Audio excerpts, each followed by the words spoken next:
So hello everyone, welcome to my channel. আজি বহুত দিন হ'ল ভিডিঅ' দিব পৰা নাছিলোঁ, একচুৱেলি সময় পোৱা নাই আৰু বিশেষকৈ আজি অকণমান সময় উলিয়াই আপোনালোকৰ বাবে এটা সৰু এটা ভিডিঅ' পঠিয়াওঁ বুলি।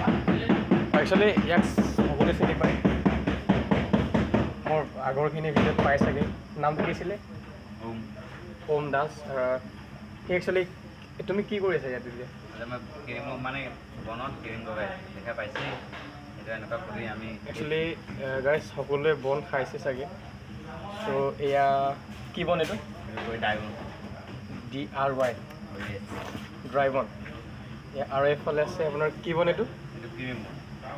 কেনেকৈ বনাই অলপ চাওক। ইয়াত ক্ৰীম ইয়াত থৈছে, এই হৈছে আপোনালোকৰ কক'নাট দেখা পাইছে। এয়া আশা কৰোঁ ভিডিঅ'টো চাই ভালেই পালে। নেক্সট ভিডিঅ' লগ পাম, বাই বাই।